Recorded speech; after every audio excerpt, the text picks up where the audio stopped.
Hey, everybody.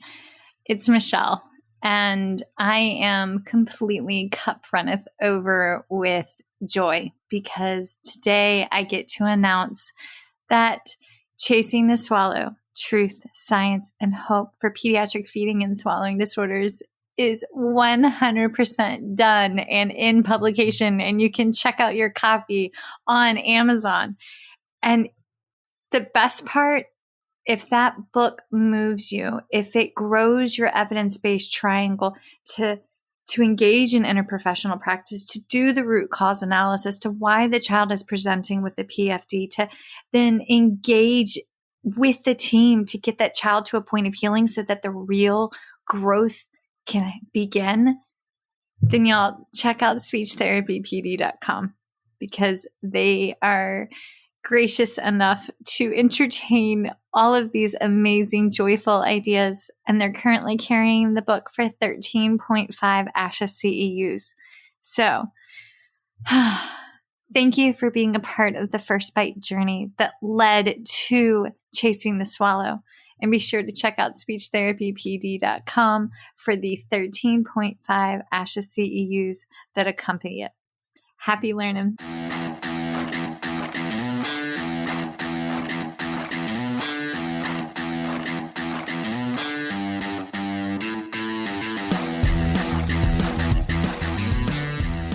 Hi, folks, and welcome to First Bite, Fed, Fun, and Functional, a speech therapy podcast sponsored by speechtherapypd.com. I am your host on this nerd venture, Michelle Dawson, MS, CCC, SLP, CLC, the All Things Peds SLP. I am a colleague in the trenches of home health early intervention right there with you. I run my own private practice, Heartwood Speech Therapy, here in Coletown, South Carolina, and I guest lecture nationwide on best practices for early intervention for the medically complex and fragile child. First Bite's mission is short and sweet, to bring light, hope, knowledge, and joy to the pediatric clinician, parent, or advocate. By way of a nerdy conversation, so there's plenty of laughter too. In this podcast, we cover everything from AAC to breastfeeding, ethics on how to run a private practice, pediatric dysphagia to clinical supervision, and all other topics in the world of pediatric speech pathology. Our goal is to bring evidence-based practice straight to you by interviewing subject matter experts. To break down the communication barriers so that we can access the knowledge of their fields. Or, as a close friend says, to build the bridge. By bringing other professionals and experts in our field together, we hope to spark advocacy, joy, and passion for continuing to grow and advance care for our little ones. Every fourth episode, I join in. I'm Erin Forward, MSP, CCC-SLP, the Yankee by way of Rochester, New York transplant who actually inspired this journey.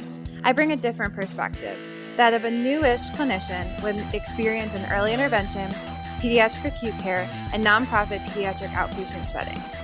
So sit back, relax, and watch out for all our squirrels and enjoy this geeky gig brought to you by speechtherapypd.com.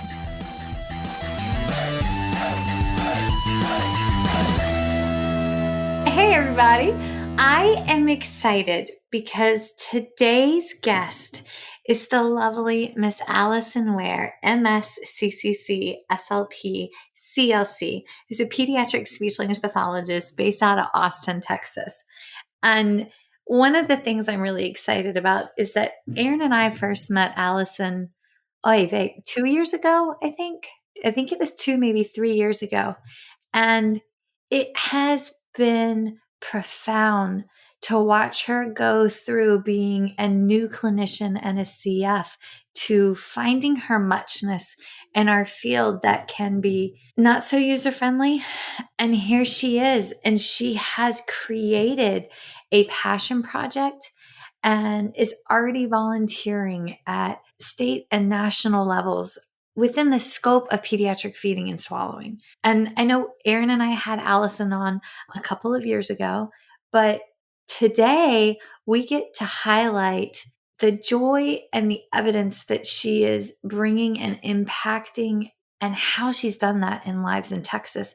And it's a direct outgrowth from the episode that we had last month, give or take maybe 2 months, with Kyla Romeo, who's Director of Strategic Initiatives for Feeding Matters and a amazing NICU OT who actually has all of her fancy specialty certifications. But here we are. And it's just, I know it is awesome to watch young clinicians just go and be leaders. And Alyson, that's you. So hi, welcome back. Thank you for that very sweet introduction. I'm so happy to be here and talk about this project that I am oh so passionate about, and hopefully it can inspire some others. Yes. So hi. And Erin, how you doing, lady? I'm good. I worked out this morning. I went to a coffee shop. I've been productive. It's good. I mean, I dodged Nerf gun bullets. So to be fair, we did do a workout and then there was Nerf gun bullet dodging. So okay. Now, Alyson, when we first met you, you were Alyson Smith. And I got to be honest, I keep wanting to go back to Smith. So it's been a minute. So update us all. How are you? How did you become a speech pathologist? How did you land in Austin? Yeah, well, that's okay. I still find myself signing my name as Alyson Smith. Sometimes I'm like, wait, that is not my legal name anymore. So all good, Michelle. Yeah, so I'm a born and raised Texan, grew up about an hour away from Austin. I went to the University of Texas for undergrad, Hook 'em Horns, and that is where I met my husband. And after undergrad, I went to Baylor for grad school and just really fell in love with speech pathology. I always thought I wanted to be a school-based SLP, but then kind of discovered my love for those really complex kids and just kind of the mystery of pediatric feeding disorders. I mean, in grad school, they weren't even called PFDs. So just seeing how quickly this area has grown, even in the 6 years that I've been in SLP, it's just so cool to kind of be in that kind of early adopting group. And obviously we have some queens like Joan Arvidsson, who has been doing this way longer than any of us, but kind of fairy godmother status. Oh yeah, absolutely. But kind of just being in this group and seeing how PFDs are just evolving. I feel like every month something is coming out where it's like, oh wow, I didn't know that. So yeah, and Austin is where UT is and where we love to be. And so yeah, I'm working in early intervention in the Austin area now. Nice. Okay.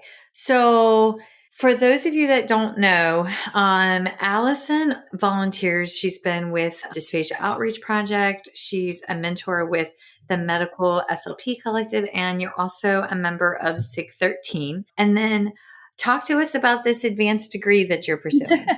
Yeah, so I am working on a PhD currently, and it's actually in education, leadership, and organization, because I find that, so many people are doing great work out there on the clinical aspect of how can we, provide treatment better. But what I'm more interested in is in how we can provide better education to SLPs so that when they come out of grad school or even when they take continuing education classes, how can we better prepare them to work with kids with PFDs? Oh, I love that. We had Ed Bice. Do you know Ed Bice? He's an adult clinician. Very handsome man. He's dapper. He always wears a bow tie. I've heard of him. I've never met him, but I do know who you're talking about. Yes.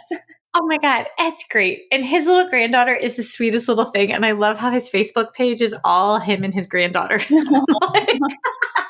He does have children and a wife, but she's so stinking cute. Anyways, Ed, we had Ed on back in May for Pediatric Dysphagia Month. And he was talking about there's this huge breakdown within graduate school that if a graduate program has a peds dysphagia course, that it's normally taught by a professor that treated adults that probably has never had any exposure to PFD. And therefore, you're talking those are two totally different subject matters, right? And also you're talking about how the textbooks that are selected, a lot of our textbooks, by time research gets published adopted and embedded in a textbook, there's already like up to a 5-year lag time to start with. And it was profound that we're starting in the hole, even in our most optimal circumstances. But he identified the problems and gave us some suggestions for solutions. So thank you, Ed Bice and his dapper self. But okay. All right, Erin, do you want to kick us off with some questions, lady? Sure.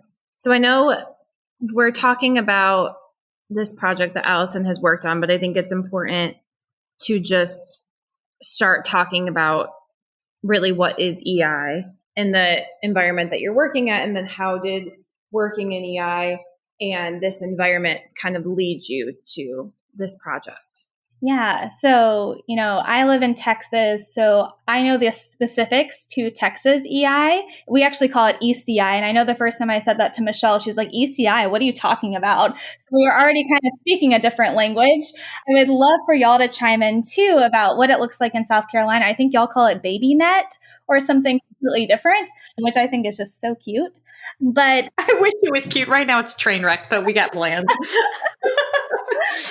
But in Texas, we call it ECI, so Early Childhood Intervention, and it is a statewide program that provides services to children birth to 3. Each program kind of has its own unique makeup of professionals. I've worked in EI programs where there's, PT, OT, speech, and I've worked in some where we also have a nutritionist and a counselor and social workers, which it's really nice when we can all kind of come to the table and have that interdisciplinary approach. But in some areas of Texas, we don't have that luxury of having all of those professionals. But that's one thing that's kind of been cool about this emergence of telehealth is I feel like it's given us more access to professionals that maybe beforehand we wouldn't have had. And so in EI, there's a few different ways to qualify in Texas. You can have a medical diagnosis to qualify.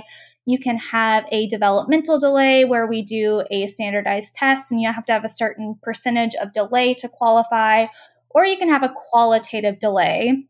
And for speech therapy, that could either be in the areas of articulation or in oral motor and feeding.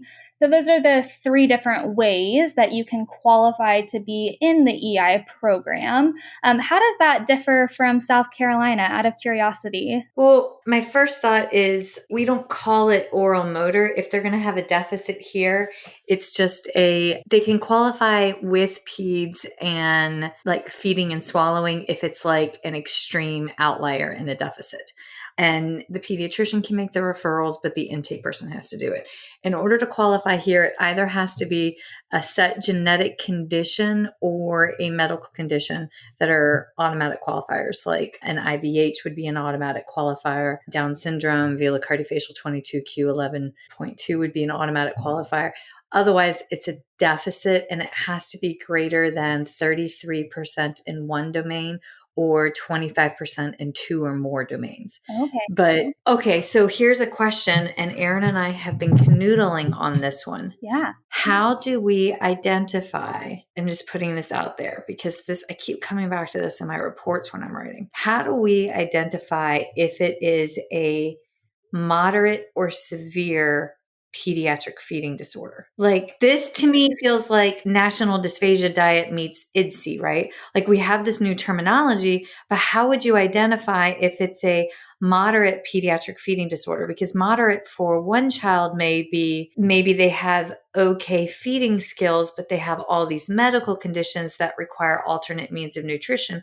Or what if for another child, they're only taking in 5 foods, but their feeding skill is okay. You see what I'm saying? No, I totally see what you're saying. And that brings up a really good point because for us, whenever I was talking about that qualitative delay where you can qualify in oral motor feeding, if we go that route to bring a child in, we have to show that their feeding problem is significantly impacting their nutrition.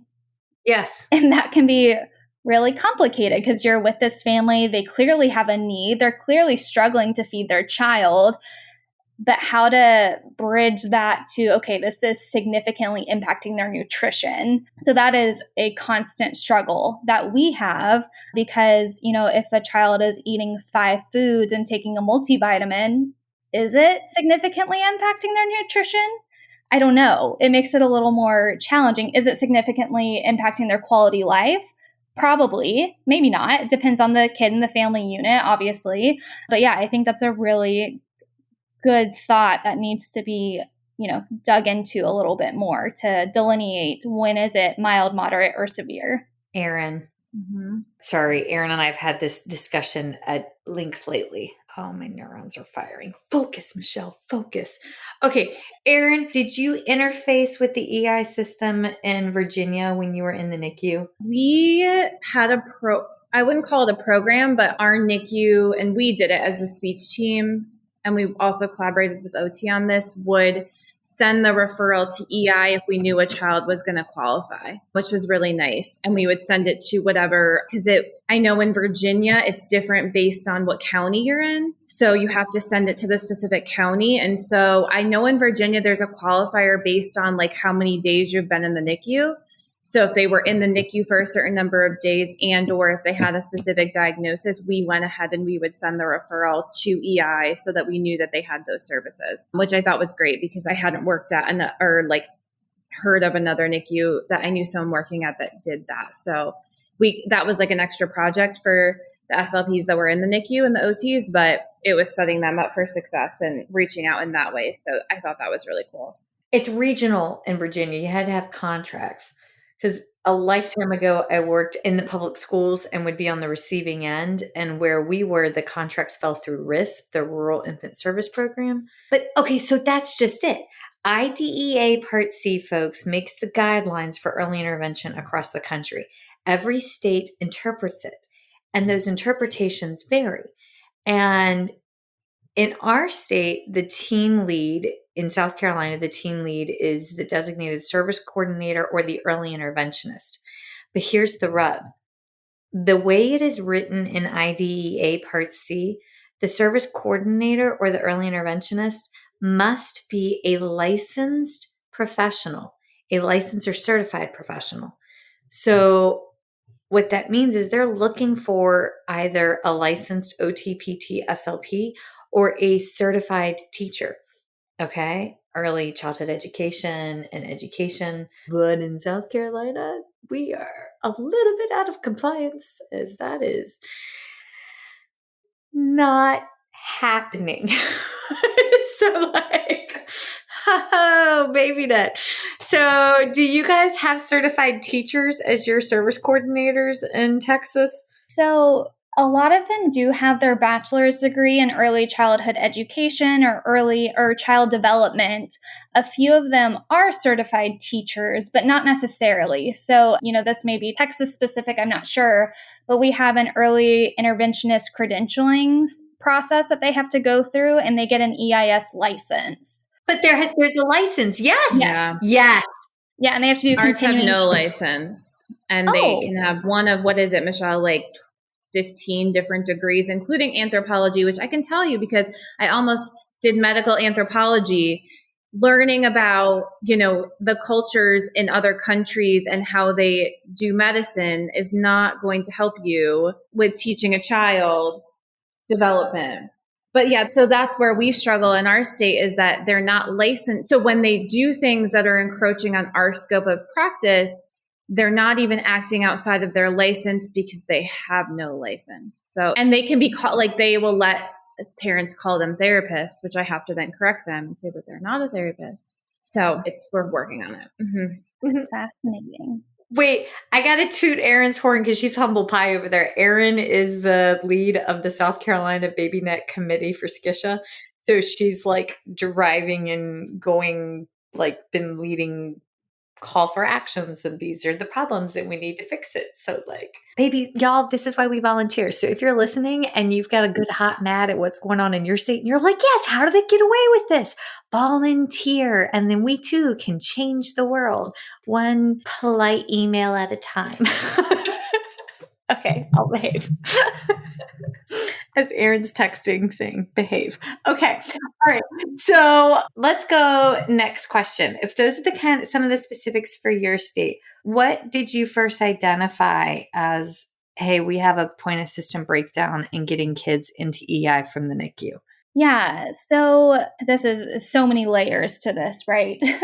So first, I noticed that SLPs weren't even seeing infants from the NICU. And that was kind of strange to me because I had experience with infant feeding and had done a lot of continuing education and gotten mentorship in this area. And I wasn't receiving any referrals.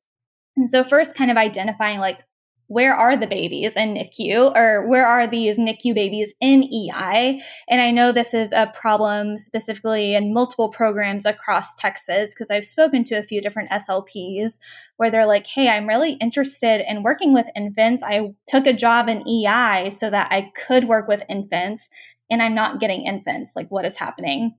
And so what I found is kind of historically, based off of the people I've talked to, these infants are typically assigned to occupational therapists when they come into the program. I think a lot of times the intake coordinator sees the child's age and just thinks, oh, they don't need speech therapy. They're a month old. Well, they don't talk at this age. So they get scheduled with the occupational therapist. So really speech is rarely included in EI really before 18 months from what I've seen and what I've talked to from a few different people in different programs in Texas. So first kind of identifying that breakdown and really educating my company of hey, SLPs have a role here. We are the experts in swallowing, and we have expertise in this area, and we can support families and work alongside OT. This is not, a territory war that we were starting, but more so just advocating for our worth and our role. And so then I started to talk to the OTs, and they're like, oh my goodness, thank God that you like doing infant feeding. It's not really my thing. And so once I kind of established myself as that point person for feeding, I would start to get those referrals. But what was still happening is, we'd get the referral for the EI program. The intake coordinator would see, oh, they're a 1 month old. They should go to OT because maybe they had an OT in the NICU.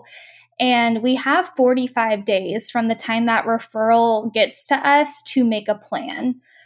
So 45 days, they're maybe evaluated by OT. The OT puts something like a goal on the plan to get evaluated by a speech therapist for feeding and swallowing. So we're at the 45-day mark. Maybe I can't get to them for 2 or 3 weeks. And then I have to get added to the plan. And that can take 2 or 3 more weeks. And then from that time that I'm added to the plan, I have 28 days to complete the first visit. And so in a perfect world, if the SLP is the person who gets to evaluate this kid from the get-go, there's still potentially 73 days where we would technically be in compliance, but 73 days before that child has to receive their first visit. If the evaluation is done by an OT or PT at first, it could be 163 days before a speech therapist sees this child for feeding services. And so when I started thinking about that and just talking to parents of oh my gosh, it's taken so long, for you to get here. And of course, then I feel terrible. I was like, there has got to be a better way. And a few years back, I was listening to the Swallow Your Pride podcast with Teresa Richards. And Michelle, I think you were on that podcast as well. But Casey Lewis, who I know we all know and love, was on. She's awesome. Yeah, she's great. She was on that podcast, and she was talking about this handoff between the NICU SLP and the EI SLP. And I was like, that is so interesting. I've never had that sort of collaboration. And this was in a pre-pandemic world. And so, I had this idea in my head, and then COVID happened, which we all know what that was like for healthcare. But it still kind of simmered in my brain. And I had brought it up to Kristen West, who we also know and love. Yes. She told me, oh, you should meet with Natalie Miller. She worked with her at a hospital, and she started a NICU to home program in Seattle. And So I met with Natalie, who was so very helpful and really provided me with a lot of insight on how they started the program and how I can kind of simulate that here in Texas. And that's what we did for, almost 6 months it took to, get everyone trained and competent, or at least a foundational knowledge of infant feeding before really reaching out to hospitals, making those connections, and launching the program. There's a lot of groundwork that has to be laid, because the issue with creating a program is you get an influx in referrals, which is fantastic. But if your staff and your company are not prepared for that, then it's not going to be as successful as it could be. And so I was super lucky that my company was really receptive to training all of our SLPs, and they had options for observing me with infants, and then I could go out and support them with their infant feeding sessions until they felt like they were competent to see these kids on their own, and still having my support, via email or phone call or Zoom. So that's kind of an overview of how we got it done. So did the company have EIs on staff, or was it just SLPs that you were training? Just SLPs. Yeah, our purposes, EIs do not do anything with feeding unless it's more so like a fine motor thing, like utensil use, or maybe some very low level diet expansion. That's kind of the scope that they have. But anytime it comes with infant feeding or dysphagia, that's when one of the therapists will address that. So I think we might have a slightly different model in Texas. I know some states do that kind of point person model where the EI delivers most of the services and the therapist is more of a consultative. Whereas in Texas, it's really up to the therapist to determine how the services are delineated. So whenever I have a NICU grad, I am seeing them, once or twice a week, depending on their needs. And the EI is either on the plan or they might not be on the plan at all. I know in Kansas, my girlfriend Katie from Kansas, I think that's great, Katie from Kansas, and she spells Katie with the K. I love alliteration. It's wonderful. The way that they have it running there is they have a point person, but the point person is one of the allied health teams, OT, PT, or speech. And so they go in and do the weekly caregiver coaching and service delivery, but they move it around according to the child's needs. Like if the child's feeding is taking priority, then the SLP or the OT would go in and focus on that for however many weeks. And then they would swap it out to, say they're struggling with learning to walk or rolling over, then, they would trade off to OT or PT. So I just wanted clarification. How long did it take for your colleagues to feel like they were comfortable, really comfortable? Yeah. So a handful of them had feeding experience prior to really initiating this program. So what I did was I sent out a survey beforehand. It was first of all, who is even interested in doing this? Who's interested in additional training? Because one thing that I've learned over the years is if someone is forced to do something, we're not going to do it to the best of our ability. So I didn't want someone to have to take on these complex kids if they didn't want to, because I don't think that's fair to the clinician or the family. And so we had a handful of SLPs that were yes, I want to do this. I'm interested. And we had been doing continuing education and for PFDs, generally speaking, for a couple of years at this point. So we had a pretty strong foundation. And most of them were seeing feeding kids, just not this infant population, because we didn't have the infant population. And so my company specifically used the Sophie course by Erin Ross, who I think you also have had on your podcast before. Yeah. Dr. Ross, I should say. So we did that course all together.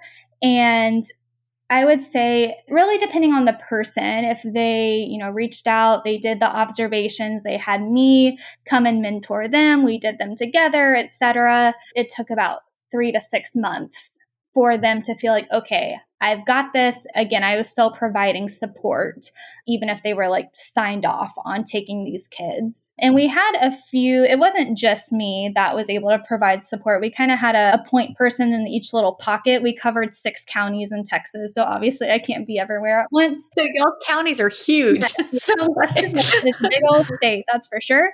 So yeah, we had a point person, at least in the North and the South counties, to provide that support for staff if needed. So how did y'all start with the NICU letting them know? Yeah. So over the years, before I created this program, I had been working at this company for about 2 years. And so over that time, I had been feeding kids. And so I was reaching out to the SLPs at the hospital. In a pre-pandemic world, I would physically go and attend the modified swallow studies so that they could actually see who the person was that was treating this child and have that collaboration. Another thing I started doing specifically during COVID was attending some of the kids' medical appointments if they were over Zoom. So then the medical team got to know me as well. So kind of just building that relationship and that level of trust, because I feel like that's something with EI specifically that I've seen is if the hospital knows that there is maybe a private therapist or a home health company that, promotes themselves as providing feeding and swallowing, they send them to the home health company rather than EI. Because again, historically, EI just hasn't been maybe known for providing feeding services or maybe at the intensity or frequency that the medical staff thinks the child needs. And so by, meeting with them, I also did a few lunch and learns with the hospital so that they could know exactly what we do. And that was really beneficial because we were able to dispel a few myths that they had thought about EI. Oh, you mean like that we just play with the babies? I'll be quiet now. Or just rub their faces to wake them up again? Well, one of the things was like, we haven't sent these medically complex kids to you guys because we thought it was the early interventionist who did all the therapy and the therapists weren't involved.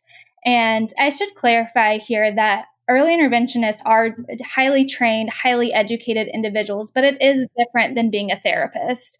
We have a specific skill set and training that EIs just don't get. So just kind of those myth busters we had to kind of go through and just remind them, yes, the therapist is there. It will be me actually doing the feeding and swallowing therapy.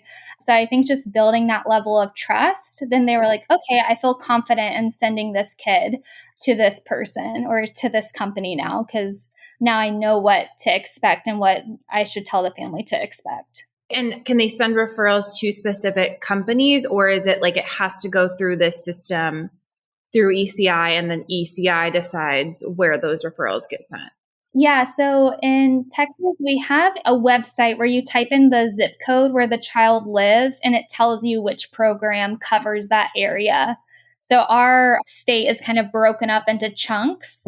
And yeah, each company or system, it's very different, has a contract from the state of Texas, and they provide services to a predetermined area.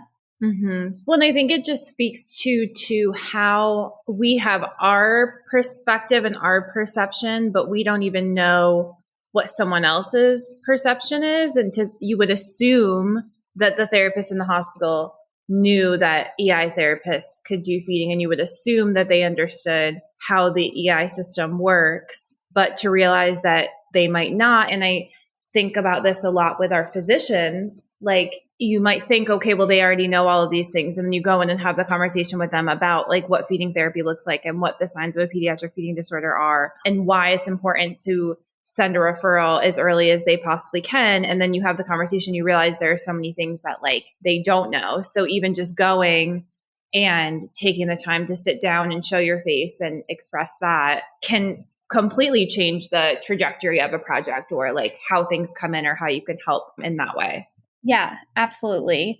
So yeah, I think that was honestly the biggest game changer and something that people can do even if they are not like their staff isn't in a place at this moment to, have a big influx of referrals, or, the company doesn't have the capacity for additional referrals, even just setting that groundwork of like, hey, like, I'm Alyson. This is what I like to do. This is how I can help these kids. Let's stay in touch. So then whenever you do get to the point where your company can expand to a program like this, or, train additional therapists, they already know you and trust you. Mm-hmm. And this is like kind of a question that I've been lingering on, but also wonder your perspective, because if you were kind of the point person training these therapists, did you have any sort of measurements or criteria for when a therapist was competent to see these patients? How did you assess that? Because I think I struggle sometimes being that lead point person for feeding, because I've created competencies, which seems to help not just me, but also other therapists say, okay, I've completed these competencies. I know that I'm able to do this, but I know that that isn't always applicable. And then when you have someone who already does feeding, like how do you what was your company's model in regards to kind of deciding that? Yeah, I feel like that's a really tricky one, because I do feel like as SLPs, we're responsible for our own competency. And so what we did was we had everyone complete the SOFI course just to have that like textbook knowledge foundation. And then we kind of had a recommended plan that consisted of some various readings. We had 10 observations with me, and then me observing them 10 times. And then And they paid you for all that? I'm sorry, because sometimes I hear of people being utilized as mentors, but they're not compensated appropriately for their time during like those one-to-one intensive trainings in-house. Yeah, so they did compensate me for my time in the sense that I had less productivity. So rather than seeing 20 hours of kids a week, I had to see 14, so that I was able to provide that level of support for my colleagues. Yes, you would have been burnt out otherwise. There's no way. So yeah, they observed me 10 times, and it was their responsibility to reach out and schedule those observations. And of course, sometimes like I can only control my caseload so much. It just depends on which kid is in my area and if they're an infant or not. And then I observed them 10 times. And then after that, kind of determining, okay, where are our gaps in knowledge? Where do you feel like you need more support? Is there a certain resource we can send you?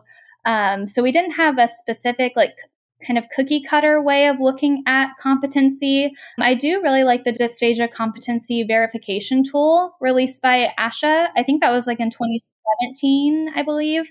I might have the year wrong on that, but that's a really good tool. So yeah, we didn't have super specifics, Aaron, so I'm not sure. No, it's good to think about that aspect. And to be fair, I have been training a lot of therapists who have no feeding experience. So that's a little bit of a different ballgame, but it is always nice to hear and just get kind of more information on how everybody else is doing that. Because every person I talk to is like, we need more feeding therapists. Like there's just not enough. There's not enough of any therapist right now, but I think specifically feeding and swallowing, it's tough sometimes. So no, that was great. Yeah, for sure. And I feel like it is hard, especially with infants, to have kind of a blanket competency, because each one is so different. Mm-hmm. And I feel like sometimes you can have all of the book knowledge and know all the signs, all the symptoms, all the flow rates, all the thickeners, and then you actually see the baby and it's like, oh, all that just went out the window.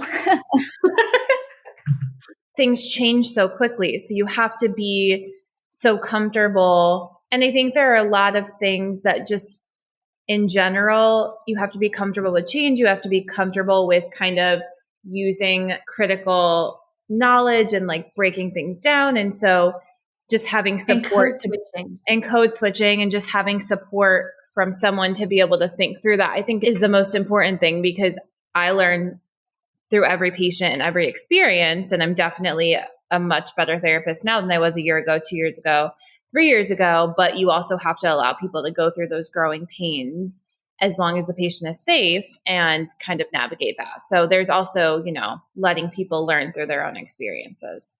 Absolutely, for sure. And, I will say I covered our more rural counties. And so if we did get an infant referred to us in an area where the SLP was not competent, we could refer to a private therapist that was. So that's one thing that I was, grateful for how we were kind of set up, that we were never in a position where a kid would be unsafe. We had kind of fail safes ready to go. Built in. That's lovely. It's hard. I mean, Erin has started taking students. I don't know. Have you served as a clinical supervisor yet? I have for a CF. Yes. Oh, Eva, I haven't. I have attempted twice to serve as a CF supervisor. One of them, I got a third of the way through and then went on emergency bed rest with Bear. And then the other one, she took a job and moved to Texas. So I missed that one. But I have a CF now, but she was my student. So she's already, I trained her for 15 weeks. So as we see, and Riley's awesome. So this is hard. Like, it is hard to mentor supervision, whether it be a graduate student, a CF, or a fully CE'd colleague, and hold those conversations of, you're rocking it here, but we have room for improvement here. And kind critiques and crucial conversations.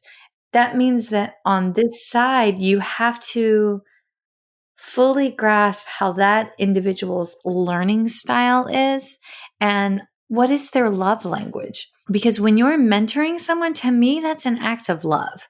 Like, you're filling their cup so that they can go out and do something more, and more for the community, more for these patients. And great, we're serving the least of these. So, like, on top of reading the ASHA competencies and doing all of that, I'm going to throw in read the 5 love languages, because I really think that that's crucial for all of us. And they have a kid one. It's called the 5 love languages for kids, or I don't know, something like that. But it's really cool to watch how our kids give and receive. I'm going on a squirrel here. It's a big one. But if you're a mom or a dad or a caregiver, you should be reading that book. Oh, we should get it for baby Z. Okay. Squirrel is done. You did a good job there. Yeah. In our last podcast, Michelle said the name of my friend's baby, which she's not sharing with the world. So we had I'm not supposed to share, but I'm so excited. You can say it in the real world, just not when thousands of people are going to listen, Michelle. I know, but he's such a fat, perfect baby. It's just like, he's a perfect Yeah, Alyson, my best friend, just had a baby, like my very best friend. So we're very excited. That's exciting. He honestly, I know, like, not all babies are cute, but like, he really is the most beautiful. My best friend just found out the gender of her baby yesterday, and I'm actually at her house right now recording this because I had to bring baby clothes, and she's like, she probably thinks I'm nuts, honestly, but I'm just so excited. I'm an only child, so like, I was never really around like babies that I could spoil, and so I'm like, this is my opportunity. Auntie Allie, at your service here. Yep. See, I love this stage. We're so far past that right now. I swear, Bear came downstairs the other day. He goes, Mom, my tallywhacker is sticking to my balls. And I'm like, son, I have no idea what to do with this information. And I was like, Mommy doesn't have those. Go talk to your father. But like, so cherish these sweet, innocent little boy moments, because eventually you're going to be talking about sweaty bits and pieces that you don't want to discuss. So, yeah, everybody's like, and they're adults. They're adults with the podcast. Okay, so here we go. Let's go back to it. What were your biggest barriers? Yeah, so I think kind of the ones that we already touched on. So one that I hear from other SLPs that I've connected with in Texas is needing support from their company. So a lot of times, like a lot of EI companies, I think maybe just therapy places in general, are just understaffed right now, and they don't have the capacity to invest time and money into training them because they need these people seeing kids. So I think that can be a really big barrier for some. Like, you have this great idea, but your company also has to be on board for it to happen. And then SLP education and competency, which we've already touched on, and then the hospital buy-in for sure. So after kind of establishing this groundwork with the NICUs and the hospital system, and once my company was on board, we trained everyone at least to a point where we felt comfortable, like, okay, now we need to start getting kids so we can continue this mentorship. I contacted the NICUs and we made up a little flyer, and we really had to reorganize how we took in these referrals. So it was a lot of education on our end and on the back end in terms of like the intake coordinator realizing like, oh, this is a NICU grad. I see that they have a dysphagia diagnosis. That means they need to be scheduled with a speech pathologist. And so what we did is we wanted to be mindful that creating this program wouldn't just move these kids to the top of the list and knock someone else down the list, because we didn't feel like that was fair at all. So what we did was when these infants got referred to us, and it was actually pretty cool because after establishing these relationships with the NICU, they would start emailing me and saying, hey, in 2 or 3 days, we're going to discharge a kid that's in your area. I just want you to know. So we kind of had a heads up that these kids were coming our way before they were even discharged, which was awesome. And so then we were able to kind of special schedule an evaluation slot for this, this infant and the family. And our goal was to have them receiving their first therapy service within 14 days of coming home. So ideally, maybe they would come home on a Monday. We would evaluate them on Thursday, and then we would be doing therapy the next week rather than waiting that 73 days or 160 days, whatever it may be. So I feel like education was the biggest barrier on so many different levels, like education for the therapist, education for the hospital, and education internally in our company for the support staff.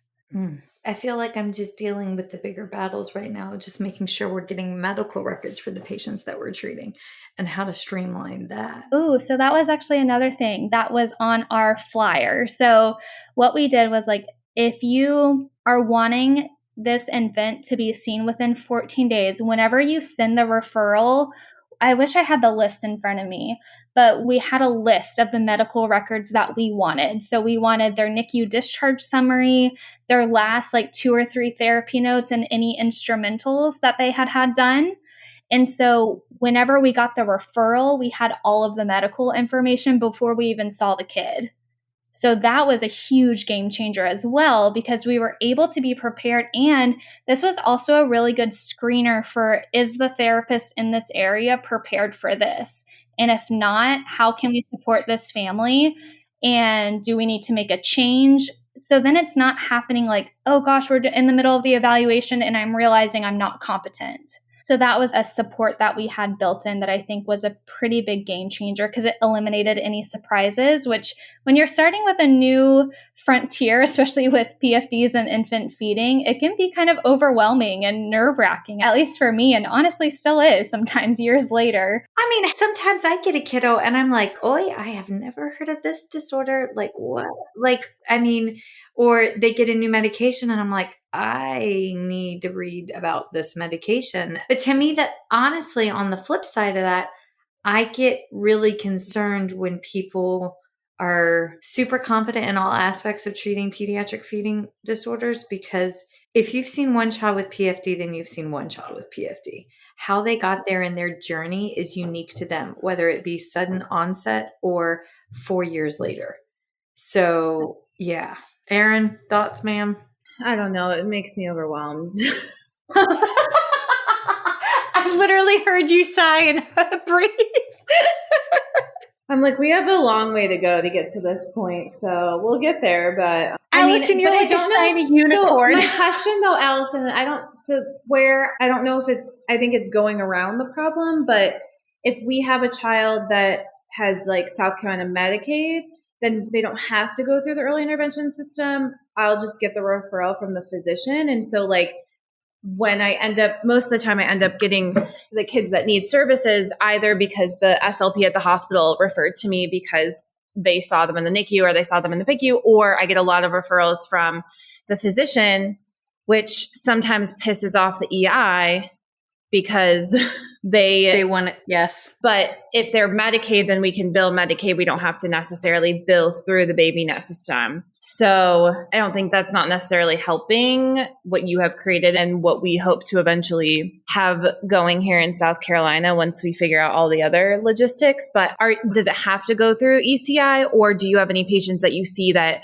are straight referrals from the physician that aren't in that system?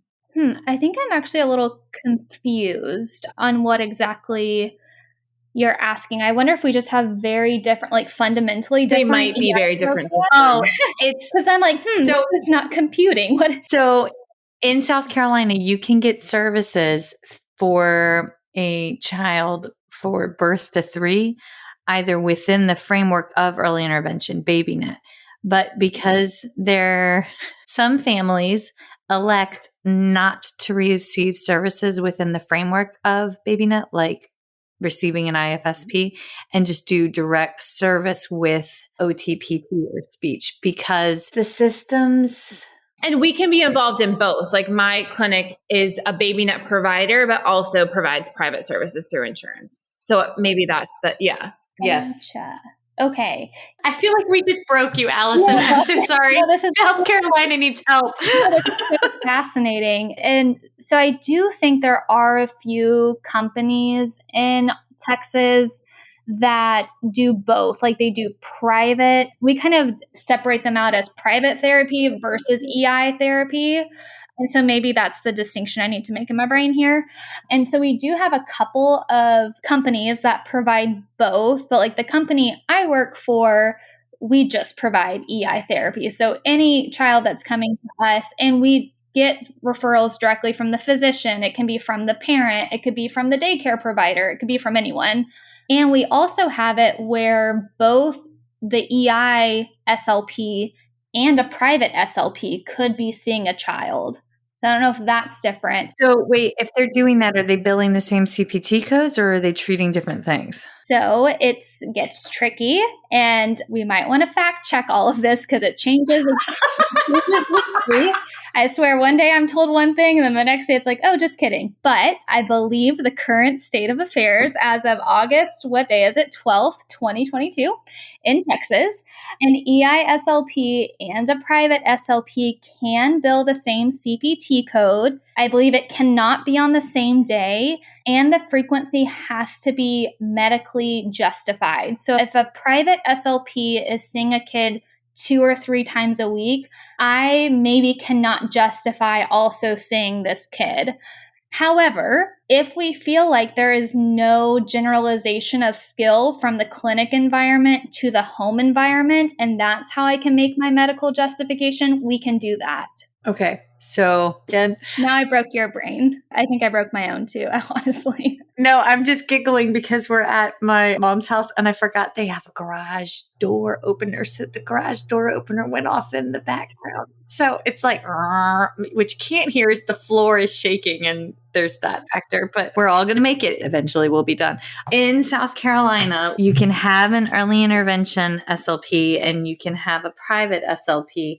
And in some circumstances, they can, when they transition to the public schools, you can have a private SLP as well as a school-based clinician, right? We cannot bill on the same day. But my catch is, from a personal perspective, I have found that if we're doing the same things, our different therapeutic approaches sometimes can overwhelm the caregiver. Yes. And so if that's the situation, then my recommendation is make sure that everybody is properly communicating after signed consent to release information about, like, this is the therapeutic goal that we're working on. This is how we're facilitating it through caregiver coaching.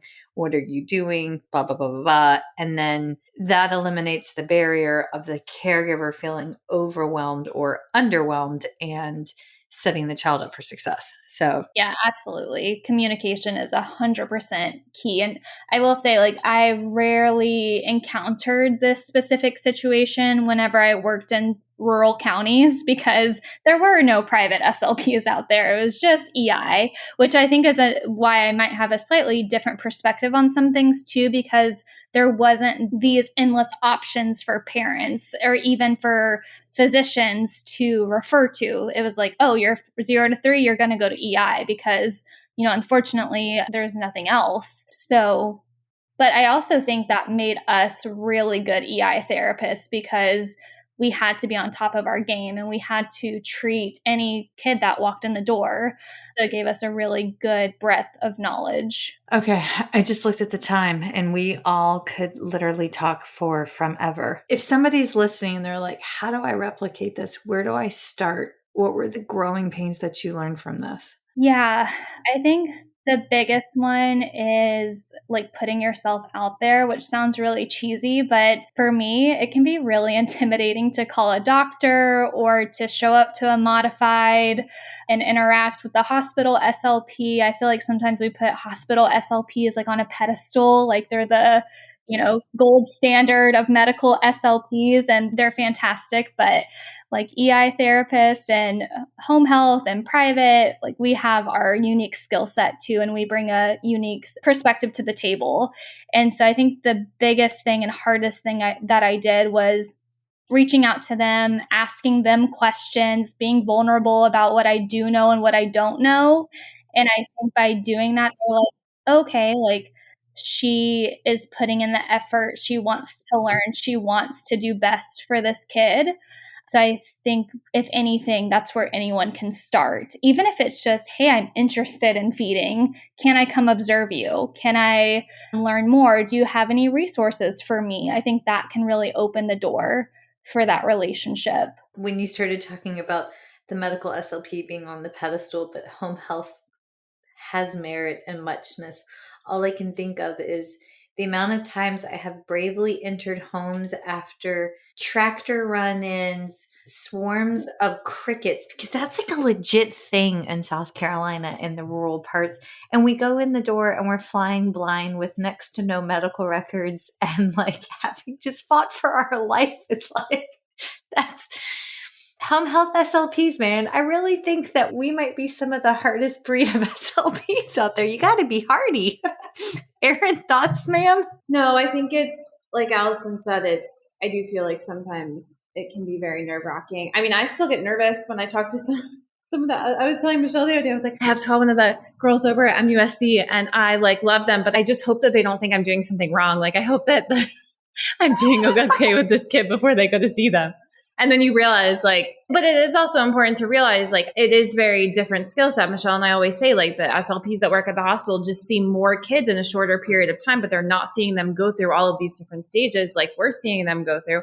And they're also not spending as much time with the family as we are. Like our coaching skills and navigating counseling parents and all the other ins and outs it's just different. So to know your strengths and know your role and know the value that you bring is really, really important when you go into those conversations, and not to feel insecure about the things that aren't your role. And that's why we have all these SLPs in different settings to fill those voids. Yeah. Erin, your comment about inpatient or hospital SLPs kind of seeing a lot of kids in a short period of time reminded me of a funny anecdote. I was interviewing for a PRN acute care position, and one of the questions in my interview was walk me through a feeding or dysphagia case that you've had, from evaluation to discharge. And I'm like, oh, well, how much time do we have? Because right. I cannot do this in 30 seconds and wrap it up in a little bow. There's so many intricacies and changes and ups and downs and calls. And so, yeah, I feel like do you know how much work I put in to get that child discharged? I can't just tell you that in 5 minutes. Right, exactly. So it just made me chuckle when you said that. But y'all just hit on it. We get to be there for the journey. We may not get the acute moment, but we get to walk alongside these families and these kids for the long haul. And that is amazing. Yeah, that's cool. Okay, Alyson, I'm so freaking proud of you. I'm so proud of you. I'm trying not to cry. And I know how proud Kristen is of you. So well done. Thank you guys. That means a lot. I view y'all as role models and really thankful for y'all's support over the years. Yeah. And I think it's so cool how you've shifted, and not shifted to find something that you're going to be able to bring a very, very different perspective and make changes in a very different way because of this new path. And I'm really, really excited for you. This is a cool degree. This is a very cool degree. It will be awesome to see you carry it on, how that doctorate is going to influence future generations of clinicians. Yeah, I'm excited. It'll be good. Okay. Yes, we got in our feels. That happened. But okay. Well, folks, it is the beginning of the school year. So I'm just going to end with an ode to Kristen West. By now, most of our little ones that have left early intervention are starting school at 3 or whatever age they're at. And we have to remember PFD doesn't stop there. PFD continues to follow them into all settings. So I know that South Carolina has rolled out the SLP companion guide for evaluation and treatment of pediatric feeding swallowings in public schools. I have it on really good authority that some of the, Alyson, what is it, TICSHCA folks? Tisha, Michelle. I keep wanting an X to be in there. It looks like it should be. Okay, Tisha folks. Sorry, Tisha, but I know on good authority that some of the Tisha folks have copies of it and are working to bring it to the schools. But to quote Kristen, PFD doesn't stop at the schools. So just remember, we're talking today about NICU to EI, but we got to carry it forward there too. So if you're able to make it to ASHA in New Orleans, I do believe Kristen's presenting. Also, Dr. Power DeFleur, I believe, is presenting on it. So check them out. Go get your cup filled by one of our mentors, and let's keep it on. So also, we love it when you join us on First Bite Podcast on Instagram and hit us up with 5-star reviews. I still feel vomitous saying that, but less vomitous. So there it is. Okay, ladies, thank you. Alyson, thank you. Thank you, guys. Bye. Feeding Matters guides system-wide changes by uniting caregivers, professionals, and community partners under the Pediatric Feeding Disorder Alliance. So what is this alliance? The Alliance is an open access collaborative community focused on achieving strategic goals within 3 focus areas: education, advocacy, and research. So who is the Alliance? It's you. The Alliance is open to any person passionate about improving care for children with a pediatric feeding disorder. To date, 187 professionals, caregivers, and partners have joined the Alliance. You can join today by visiting the Feeding Matters website at www.feedingmatters.org. Click on PFD Alliance tab and sign up today. Change is possible when we work together. That's a wrap, folks. Once again, thank you for listening to First Bite, fed, fun, and functional. I'm your humble but yet sassy host, Michelle Dawson, the All Things Peds SLP. This podcast is part of a course offered for continuing education through speechtherapypd.com. Please check out the website if you'd like to learn more about CEU opportunities for this episode, as well as the ones that are archived. And as always, remember, feed your mind, feed your soul, be kind, and feed those babies.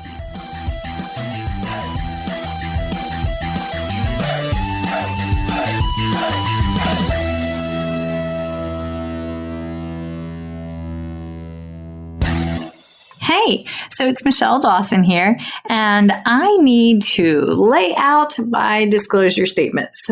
So if you ever wondered how bad my ADD, ADHD, and lack of sleep Monday through Monday actually is, well, here you go. These are my non-financial disclosure statements.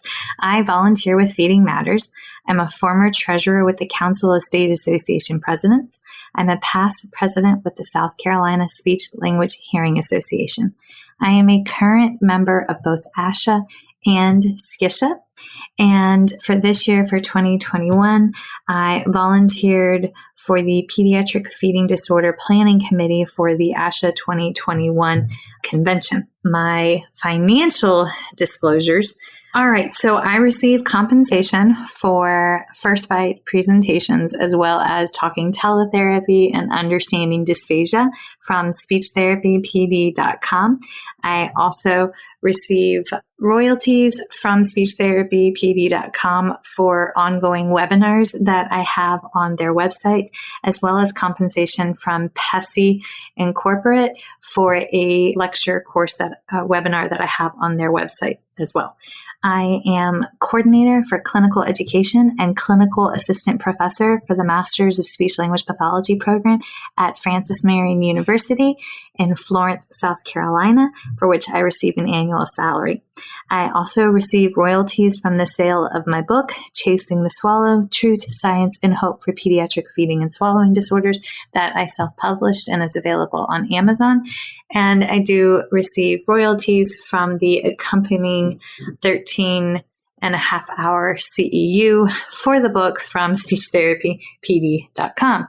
So yeah, I stay pretty busy, but those are my financial and non-financial disclosures. If you ever have any questions, please feel free to reach out. All right. Thanks, y'all. Bye.